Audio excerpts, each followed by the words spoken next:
नमस्कार मित्रांनो, माझं नाव विश्वदीप कापरे आहे आणि आज आपण या भागामध्ये reproduction in lower and higher animals बघणार आहोत. मागच्या भागामध्ये आपण प्लांट्स विषयी बोललो, त्यांचं रिप्रोडक्शन बघितलं, सेक्शुअल आणि सेक्शुअल टाइप्स बघितले. त्यामध्ये गॅमिटोजेनेसिस पाहिलं आपण, गॅमिट्स कसे मेल आणि फिमेल गॅमिट्स कसे फॉर्म होतात, ते सेक्शुअली कसे रिप्रोड्यूस होतात. तर हे सगळे जे पद्धती आहेत ॲनिमल्समध्ये पण आढळतात. हे फारसे वेगळे नसतात, पण थोडंफार पद्धती जे असतो आपण ते बोलतो ते वेगळे असतात ॲनिमल्समध्ये आणि प्लांट्समध्ये वेगळे असतात. तर तेच आपण या भागामध्ये जाणून घेऊ की हे जे पद्धती आहेत एसेक्शुअल आणि सेक्शुअल रिप्रोडक्शनचे हे कसे आहेत आणि त्याच्याबरोबर आपण ह्युमन रिप्रोडक्शन पण बघू. ह्युमन रिप्रोडक्शनचे टाइप्स बघू, वेगवेगळे पार्ट्स, त्यांचं सिग्निफिकन्स काय, हे सगळं जाणून घेऊ या भागामध्ये. तर जसं आपण प्लांट्समध्ये एसेक्शुअल आणि सेक्शुअल रिप्रोडक्शनचे टाइप्स बघितले, त्यांचे उदाहरणं बघितले, तर हे पण ॲनिमल्समध्ये पण सेमच असतात, एसेक्शुअल आणि सेक्शुअल रिप्रोडक्शन्स. ह्याच्या वेगवेगळे उदाहरणं आपण बघून बघून घेऊ आणि जाणून घेऊ की यामध्ये डिफरन्स काय असतो. पहिलं तर हे लोअर ॲनिमल्समध्ये होतो. एसेक्शुअल रिप्रोडक्शन जर तुम्ही किंगडम ॲनिमेलिया बघितला, तिथले जे लोअर ॲनिमल्स आहेत जसे स्पॉन्जेस झाले, सिलेंट्रेटा, हायड्रा वगैरे, हे सगळे लोअर ॲनिमल्स असतात. यांमध्ये एसेक्शुअल रिप्रोडक्शन हे मोस्ट कॉमन असतं. वाईल तुम्ही मोठमोठे ऑर्गॅनिझम बघितले जसे मॅमल्स वगैरे झाले, त्यांमध्ये सेक्शुअल रिप्रोडक्शन हा प्रकार मोस्ट कॉमन असतो. त्यांमध्ये एसेक्शुअल रिप्रोडक्शन हा नसतो. दुसरी गोष्ट म्हणजे यांमध्ये मिओसिस, गमिट फॉर्मेशन आणि फ्युजन हे कुठलाही प्रकार होत नाही. हा फक्त आणि फक्त तुम्हाला सेक्शुअल रिप्रोडक्शन मध्ये बघायला मिळेल. सेक्शुअल रिप्रोडक्शन मध्ये मिओसिस होतो, that is reductional cell division. पण सेक्शुअल रिप्रोडक्शन मध्ये फक्त मायटोसिस होतो, that is non reductional cell division. आणि यामध्ये फक्त आणि फक्त एकच पॅरेंट आवश्यक असतो. सेक्शुअल रिप्रोडक्शन मध्ये पार्टनर्स पाहिजे असतात. सेक्शुअल मध्ये पार्टनर्सची गरज नसते. एक ऑर्गॅनिझम जरी असला तरी तो सेक्शुअली रिप्रोड्यूस करू शकतो. यांमध्ये मेल आणि फिमेल गॅमेट जे असतात, जसं स्पर्म आणि एग जो आपल्या सेक्शुअल रिप्रोडक्शन मध्ये असतो, तो इकडे आढळून येत नाही. चौथी गोष्ट म्हणजे डॉटर सेल्स जे फॉर्म होतात सेक्शुअल रिप्रोडक्शन मध्ये, हे एक्झॅक्ट कॉपीज असतात पॅरेंट्सची. पॅरेंट्सचा जो क्रोमोझोम नंबर असतो आणि जे कॅरेक्टर्स असतात ते सेम असतात डॉटर सेलचे पण, आणि ह्यांना म्हणून जेनेटिकली आयडेंटिकल असं म्हणतो आपण. वाईल सेक्शुअल रिप्रोडक्शन मध्ये जेनेटिकली आयडेंटिकल नसतात. आणि हा टर्म जो आहे क्लोन्स, आपण स्पेसिफिकली सेक्शुअल रिप्रोडक्शन मध्ये आपल्याला बघायला मिळतं. आता आपण एक उदाहरण घेऊया एसेक्शुअल रिप्रोडक्शनचं. जेम्युल फॉर्मेशन.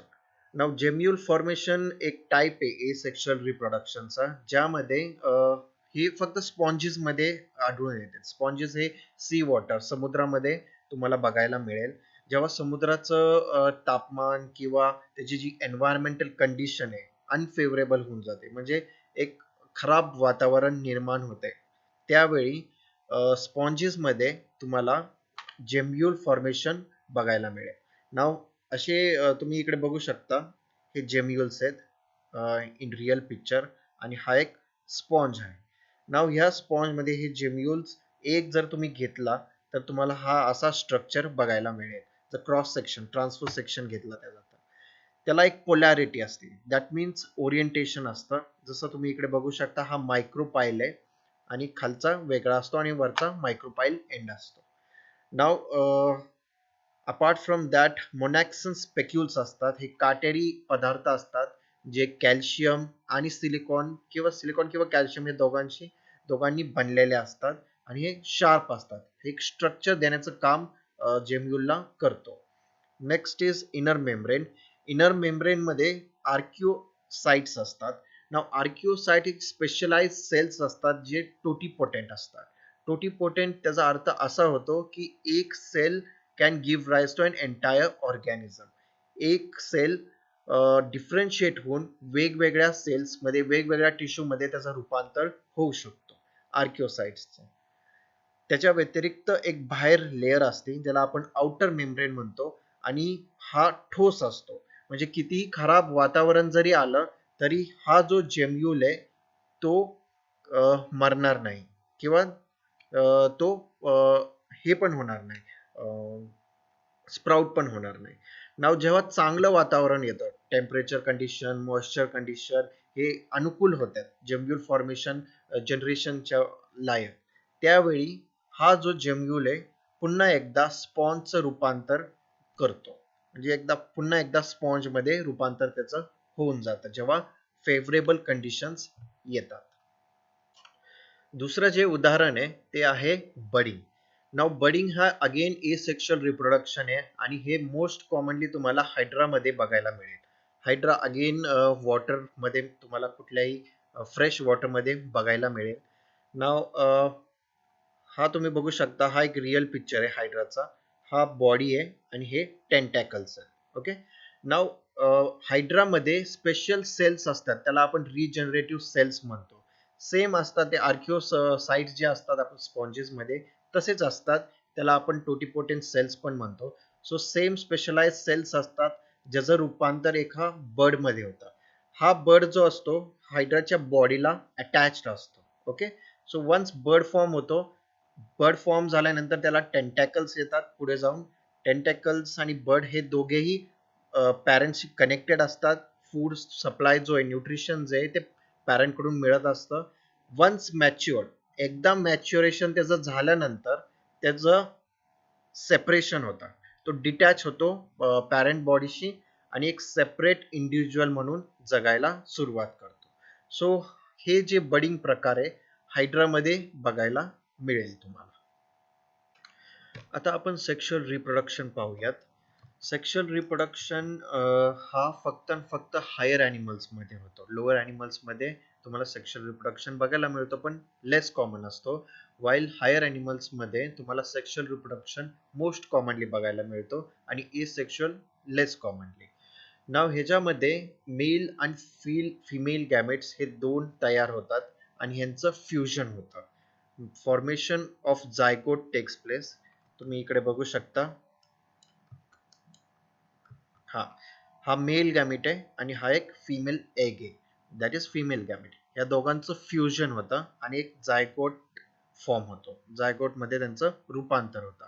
या प्रोसेसला एम्फोमिक्सिस असं सुद्धा म्हटलं जातं. आता जसं एसेक्शुअल रिप्रोडक्शन मध्ये मायटोसिसने सेल डिवाइड होतात, यांमध्ये फक्त मियोसिस होतो. Meiosis which is reductional cell division.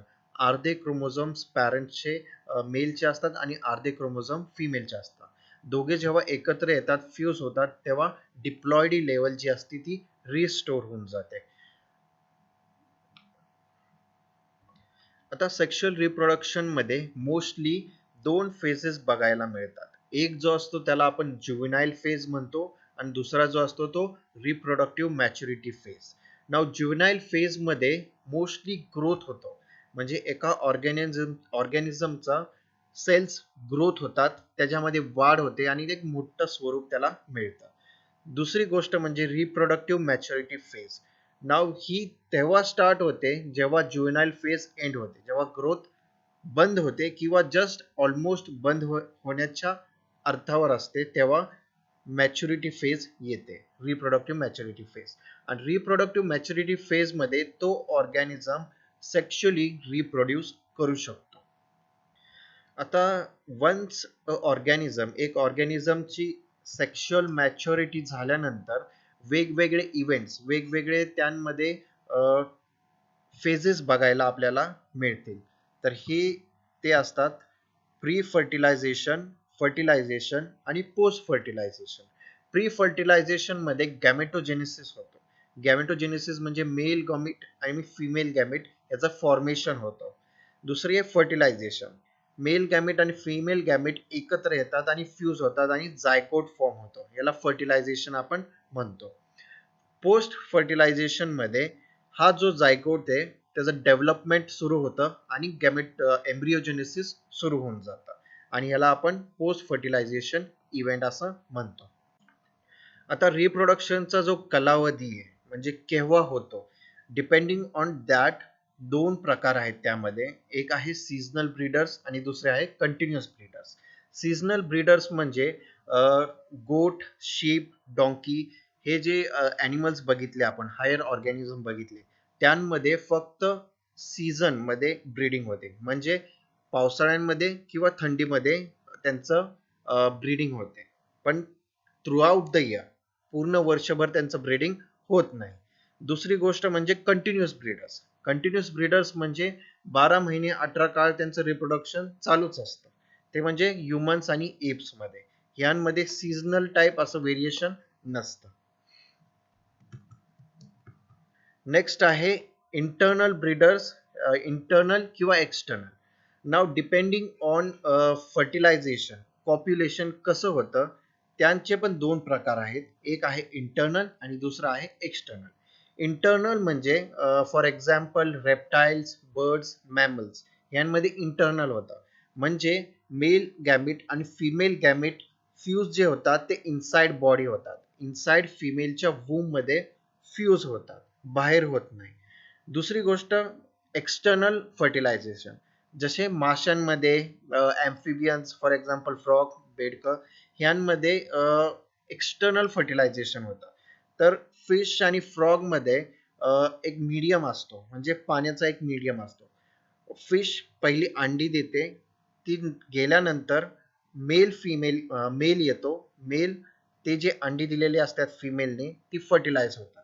तर अशा प्रकारे हा एक्सटर्नल होतो. जो फ्युजन होतो गॅमेट्सचा तो बाहेर होतो, आउटसाइड बॉडी, म्हणून त्याला आपण एक्सटर्नल फर्टिलायझेशन असं म्हणतो. तुम्ही इकडे बघू शकता, हा एक फ्रॉग आहे, जो फिमेल फ्रॉग आहे ज्यांनी अंडी दिल्यात. आणि हे जे एग्स आहेत हे नंतर फर्टिलाइज होतात फ्रॉम मेल पार्टनर येतो आणि या एग्स वरती स्पर्म्स सोडतो, जेणेकरून फर्टिलायझेशन होऊन जातं. अपार्ट फ्रॉम दॅट, आता आपण कंपॅरिझन बघूया ए सेक्शुअल आणि सेक्शुअल रिप्रोडक्शनचा. मोस्ट ऑफ द केसेस मध्ये हा प्रश्न विचारला जातो एक्झाम मध्ये, ए सेक्शुअल आणि सेक्शुअल रिप्रोडक्शन मध्ये डिफरन्स काय आहे. तर ए सेक्शुअल रिप्रोडक्शन हा सिंगल पॅरेंट आहे, फक्त एकच ऑर्गॅनिझम, एकच पार्टनर इन्व्हॉल्ड असतो. दुसरी गोष्ट म्हणजे ह्यांमध्ये गमिट्स नसतात. मेल आणि फिमेल गॅमिट्स जे फॉर्म होतात ते यांमध्ये तसं बघायला मिळत नाही. तिसरं म्हणजे ऑफस्प्रिंग आर जेनेटिकली आयडेंटिकल. जे डॉटर सेल्स फॉर्म होतात किंवा पॅरेंट्स जो फॉर्म, डॉटर्स जे फॉर्म होतात ते जेनेटिकली आयडेंटिकल असतात. कोणाशी? पॅरेंट्सशी. बिकॉज मायटोसिसनी त्यांचं डिवाइड होतं एसेक्शुअली आणि गिव्स राईज टू क्लोन्स, ज्याला आपण क्लोन सुद्धा म्हणतो. सेक्शुअल रिप्रोडक्शन मध्ये दोन पॅरेंट्स आवश्यक असतात, मेल आणि female partner. Formation of gametes takes place. Male आणि फिमेल गॅमेट्स फॉर्म होतात पहिले आणि नंतर फ्युजन होतं त्यांचं. ऑफस्प्रिंग जे प्रोड्यूस होतात sexually they are not genetically identical. म्हणजे हे वेगवेगळे असतात बिकॉज ऑफ मिओसिस. मिओसिस झाल्यानंतर दोघांचं मिक्सिंग होतं, म्हणून जे ऑफस्प्रिंग होतात ते जेनेटिकली आयडेंटिकल नसतात. नाव एसेक्शुअल रिप्रोडक्शन साठी फक्त एक पॅरेंट रिक्वायर्ड असतो. एक ऑर्गॅनिझम जरी असला एका एंटायर आयलँड वरती, तरी तो एका ऑर्गॅनिझमचं 100 ऑर्गॅनिझम मध्ये रूपांतर देऊ शकतो. त्याला फिमेल पार्टनरची गरज नसते. वाईल सेक्शुअल रिप्रोडक्शन साठी ए सेक्शुअल आणि सेक्शुअल हे दोघं पार्टनर्स, सॉरी, मेल आणि फिमेल हे दोन्ही पार्टनर्स पाहिजे असतात आणि गरजेचे असतात. विदाउट दॅट त्यांच्यामध्ये फर्टिलायझेशन होऊ शकत नाही. ए सेक्शुअल रिप्रोडक्शन ही एक फास्ट प्रोसेस आहे. यांमध्ये जास्त कालावधी लागत नाही, लगेच होऊन जातं. वाईल सेक्शुअल रिप्रोडक्शन ही एक स्लो प्रोसेस आहे. बिकॉज पहिल्यांदा तर मेल आणि फिमेल पार्टनर्स एकत्र आले पाहिजे. एकत्र आल्यानंतर त्यांच्यामध्ये कॉप्युलेशन झालं पाहिजे. कॉप्युलेशन झाल्यानंतर जायगोट फॉर्म झाला पाहिजे आणि जायगोट फॉर्म झाल्यानंतर एम्ब्रिओजेनेसिस होतं आणि त्याचं रूपांतर एका नवीन इंडिव्हिज्युअल मध्ये होऊन जातं. पण एसेक्शुअल मध्ये हे सगळे प्रक्रिया नसतात, म्हणून फास्ट प्रोसेस आहे. Asexual reproduction always increases the population. Asexual reproduction एका ऑर्गॅनिझम मध्ये होत असेल, फास्ट असल्यामुळे, लगेच होत असल्यामुळे, एकच पॅरेंटची गरज असल्यामुळे मोस्ट ऑफ द केसेस मध्ये ह्यांचं पॉप्युलेशन एकदम एक्सपोनेन्शियली वाढतं. वाईल सेक्शुअल रिप्रोडक्शन मध्ये not necessary increases the population. गरजेचं नाहीये की पॉप्युलेशन नेहमी वाढेलच. एसेक्शुअल रिप्रोडक्शन मध्ये एखादा चांगला कॅरेक्टरिस्टिक असला, एखादा म्हणजे चांगला ट्रेट असला, सपोज अँटीबायोटिक रेजिस्टंट किंवा एखाद्या टेम्परेचरला तो सहन करू शकतो किंवा त्याच्यामध्ये ताकद जास्त असली, हा एक ट्रेट असला एका ऑर्गॅनिझम मध्ये, तर तो पास ऑन होऊ शकतो त्याच्या डॉटर्स मध्ये, त्याच्या पुढच्या पिढीमध्ये पास होऊ शकतो विदाउट एनी हर्डल. पण तेच जर सेक्शुअली मध्ये बघितले तर तो पास होऊ नाही शकत, त्यांमध्ये मिक्सिंग होतं. वाईल एसेक्शुअल रिप्रोडक्शन मध्ये चांगला ट्रेट असेल तर तो 100% त्याच्या ऑफस्प्रिंग मध्ये पास होतो. दुसरी गोष्ट, सेक्शुअल रिप्रोडक्शनचा ऍडव्हान्टेज बघितलं तर न्यू व्हरायटीज जे प्रोड्यूस होतात, वेगवेगळं त्यांचं मिक्सिंग प्रॉपर होऊन न्यू व्हरायटीज जे प्रोड्यूस होतात ते सेक्शुअल रिप्रोडक्शन मध्ये होतात. जर एखादा चांगला स्ट्रेन प्रोड्यूस करायचा असेल तर सेक्शुअल रिप्रोडक्शननीच होऊ शकतो, एसेक्शुअल रिप्रोडक्शननी तो होत नाही. त्याच्या व्यतिरिक्त एखादा वाईट ट्रेट असेल, एखादा वाईट कॅरेक्टरिस्टिक असेल एका इंडिव्हिज्युअलचा, तर तो प्रत्येक ऑफस्प्रिंग मध्ये आढळला जातो एसेक्शुअली. तेच जर आपण सेक्शुअल रिप्रोडक्शन मध्ये बघितलं, एखादा वाईट कॅरेक्टर असेल तर तो प्रत्येक इंडिव्हिज्युअल मध्ये बघायला नाही मिळणार. Good characteristics are not shown in all offspring. ह्याचा डिसएडव्हान्टेज सेक्शुअल रिप्रोडक्शन मध्ये असा असतो की एखादा चांगला कॅरेक्टर असेल पॅरेंट्स मध्ये, तर तो पास ऑन होऊ पण शकतो आणि नाही पण होऊ शकतो. पण एसेक्शुअली असेल तर तो पास ऑन होतोच. सो एसेक्शुअल रिप्रोडक्शनचा जो ऍडव्हान्टेज आहे तो सेक्शुअल रिप्रोडक्शनचा डिसएडव्हान्टेज आहे, आणि सेक्शुअल रिप्रोडक्शनचा डिसएडव्हान्टेज आहे तो एसेक्शुअल रिप्रोडक्शनचा ऍडव्हान्टेज आहे. आता आपण ह्युमन रिप्रोडक्शन पाहूयात. ह्युमन म्हणजे माणसांचं रिप्रोडक्शन हे कशा प्रकारे होतं, यांमध्ये कोणकोणते ऑर्गन्स इन्व्हॉल्व असतात, हे सगळं जाणून घेऊया. First of all, humans are sexually reproducing animals. म्हणजे माणसं जे आहेत ते सेक्शुअली रिप्रोड्युसिंग ॲनिमल्स आहे. त्यांमध्ये मेल आणि फिमेल दोन्ही पार्टनर्सची गरज असते. हा, now the process of reproduction involves various sequential step. वेगवेगळे इव्हेंट्स असतात, स्टेप्स असतात किंवा फेजेस असतात रिप्रोडक्शन, ह्युमन रिप्रोडक्शनचे. ते म्हणजे gametogenesis, insemination, internal fertilization, zygote formation and embryogenesis, आणि जेस्टेशन आणि पार्टुरेशन. गमिटोजेनेसिस म्हणजे मेल आणि फिमेल गमिट बनतात. हॅप्लॉइड जे गमिट्स असतात, मिओसिसनी जे बनतात, ते गमिटोजेनेसिस थ्रू बनतात. हा पहिला स्टेज आहे. दुसरा इन्सेमिनेशन.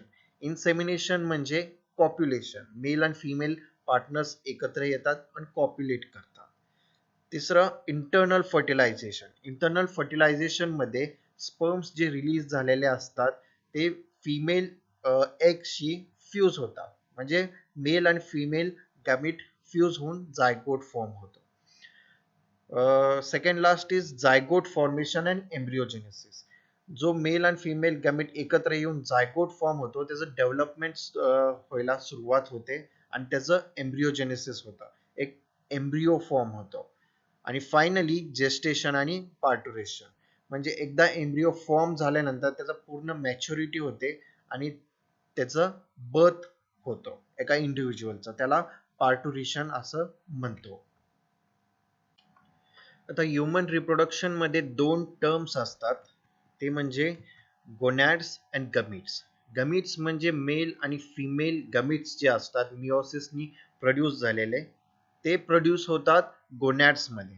गोनॅड्स हे एक सेक्स ऑर्गन असतो, हा मेल आणि फिमेल मध्ये वेगवेगळा असतो. आणि या गोनॅड्स मध्ये सेक्स ऑर्गन्स मध्ये मेल आणि फिमेल गॅमेट्स प्रोड्यूस होतात. तर मेल्स मध्ये हा जो गोनॅड आहे त्याला आपण टेस्टिस म्हणतो आणि testis produces sperm. Sperm is a mail gamete. Sperm जो आहे तो मेल गॅमेट आहे आणि तो टेस्टिस मध्ये प्रोड्यूस होतो. वाईल फिमेल मध्ये महिलांमध्ये ओव्हरीज प्रोड्युसेस एग. एग जो आहे फिमेल गॅमेट आहे तो ओव्हरीज मध्ये प्रोड्यूस होतो. पुरुषांमध्ये स्पर्म प्रोड्यूस होतो टेस्टिस मध्ये आणि महिलांमध्ये एग प्रोड्यूस होतो ओव्हरी मध्ये. तर तुम्ही इकडे बघू शकता हा मेल आहे, हे टेस्टिस असतात आणि ते प्रोड्यूस करतात स्पर्म्स, वाईल इकडे ओव्हरीज ते प्रोड्यूस करतात एग सेल. आता हे जे गमीट्स प्रोड्यूस होतात ते मिओसिसनी प्रोड्यूस होतात, which is a reductional cell division. फक्त अर्धे क्रोमोझोम नंबर पास होतात डॉटर सेल्स मध्ये. ओके, सो मेल मध्ये आणि फिमेल मध्ये अर्धे अर्धे क्रोमोझोम असतात. जेव्हा मेल आणि फिमेल गमीट एकत्र येतात डिप्लॉइडी लेवल जी असते पण पुन्हा एकदा रिस्टोर होते. आता महिलांमध्ये आणि पुरुषांमध्ये असे काही कॅरेक्टर्स असतात जे विजिबल असतात आणि त्याला आपण सेक्शुअल डायमॉर्फिक कॅरेक्टर्स बोलतो. म्हणजे आपण बघूनही डिस्टिंग्विश करू शकतो की पुरुष कुठला आहे आणि महिला कुठली आहे. तर याला सेक्शुअल डायमॉर्फिक कॅरेक्टर्स असं म्हणतो आपण. तर मेल्स मध्ये हे असतात presence of beard, moustache, hair on chest, muscular body आणि एनलार्ज लॅरिंग्स. तर तुम्ही इकडे बघू शकता मेल्सचे बियर्ड आणि मुस्टाश वाढलेले असतात, केस असतात त्यांना. देन एनलार्ज लॅरिंग्स म्हणजे गळ्यापाशी एक सुजन आलेलं एक गोष्ट असते त्याला आपण एनलार्ज लॅरिंग्स म्हणतो आणि त्याला ॲडम्स ॲपल असंही म्हणलं जातं. नेक्स्ट पुरुषांमध्ये जे बॉडी असते ती मस्क्युलर असते, थोडे जास्त मसल्स असतात महिलांपेक्षा. तर हे आहे मेल डायमॉर्फिक कॅरेक्टर्स. फिमेल्स मध्ये डेव्हलप ब्रेस्ट असते. देन ब्रॉडर पेल्विस, हा जो पेल्विस रिजन आहे कंबर आपण त्याला म्हणतो, ती मोठी असते महिलांमध्ये. आणि त्यांचा जो व्हॉइस असतो तो हाय पिच्ड व्हॉइस असतो, एक डिस्टिंग्विशेबल कॅरेक्टर आहे ह्युमन्स मध्ये. महिलांचा व्हॉइस थोडा वेगळा असतो. नाव आता आपण मेल रिप्रोडक्टिव्ह सिस्टीम पाहूयात. नाव मेल रिप्रोडक्टिव्ह सिस्टीमचा जो प्रायमरी मेल ऑर्गन आहे किंवा जो गोनॅड आहे त्याला आपण टेस्टिस म्हणतो. हा फिमेल मध्ये ओव्हरी असते. नाव मेलचा जो प्रायमरी मेल ऑर्गन आहे जो टेस्टिस आहे हा पेअर मध्ये असतो, म्हणजे दोन असतात संख्या. आणि फिमेल्स मध्ये पण ओव्हरी दोन असतात. नाव अपार्ट फ्रॉम याच्या व्यतिरिक्त प्रायमरी मेल ऑर्गनच्या व्यतिरिक्त जे काही दुसरे ऑर्गन्स आहे मेल रिप्रोडक्टिव्ह सिस्टीमला त्याला सेकंडरी रिप्रोडक्टिव्ह सिस्टीम असं म्हणलं जातं. त्याला आपण ॲसेसरी डक्ट्स, ग्लँड्स आणि इंटरनल किंवा एक्सटर्नल जेनेटिलिया असंही म्हणतो. नाव हे तुम्ही इकडे बघू शकता, हा मेल युरिनरी सिस्टम आहे.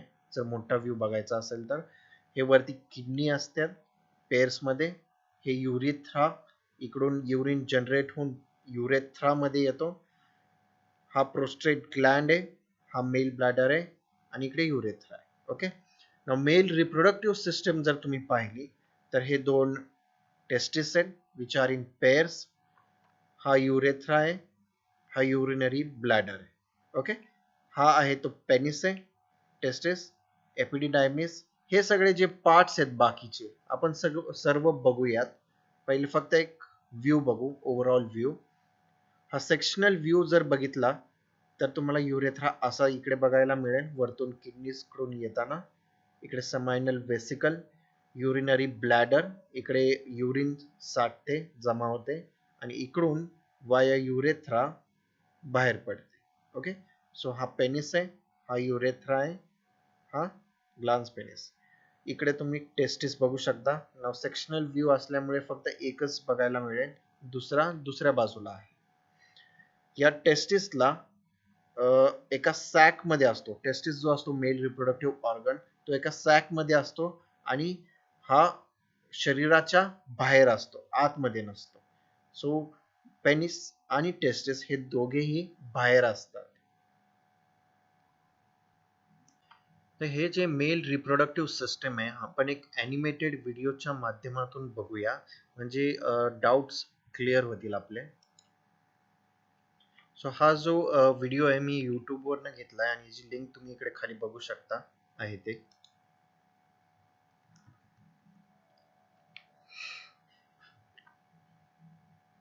नाव ह्युमन मेल रिप्रोडक्टिव्ह सिस्टम मध्ये टेस्टिस खाली असतो, दोन पेनिस आणि युरेथ्रा कॉमन असतात इकडे पेल्विक रिजन मध्ये. नाव या सिस्टम मध्ये स्क्रोटम, टेस्टिकल्स, वास डेफरन्स, प्रोस्टेट ग्लँड आणि समायनल वेसिकल्स हे मेन असतात. टेस्टिस जे असतात त्यांमध्ये सेमिनिफरस ट्युब्युल्स असतात ज्यामध्ये स्पर्म प्रोड्यूस होतात. टेस्टिसच्या अवतीभोवती स्क्रोटम असतो जो त्यांना प्रोटेक्ट करतो आणि बाहेरच्या टेम्परेचर जरा कमी असतं जे which is feasible for production of sperms.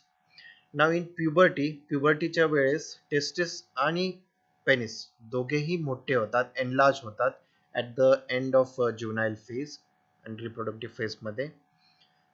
टेस्टिसच्या वरती एपिडिडायमिस असतो जो स्पर्म्स कलेक्ट करतो आणि त्यांना मॅच्युअर करतो. प्रोस्टेट गॅन्ड जस्ट युरेथ्राच्या खाली असतो आणि एका अक्रोडच्या साईजचा असतो. हा जो प्रोस्टेट ग्लँड आहे तो मोठा होतो जसं जसं वय वाढेल आणि कधी कधी त्यामध्ये प्रोस्टेट कॅन्सर पण होतो. प्रोस्टेट कॅन्सर झाल्यानंतर लघवीला प्रॉब्लेम येऊ शकतो. हा युरेथ्रा आहे, त्याच्यातनं स्पर्म्स ॲज वेल ॲज युरिन दोघेही पास होतात. आणि हा व्हिडिओ संपला.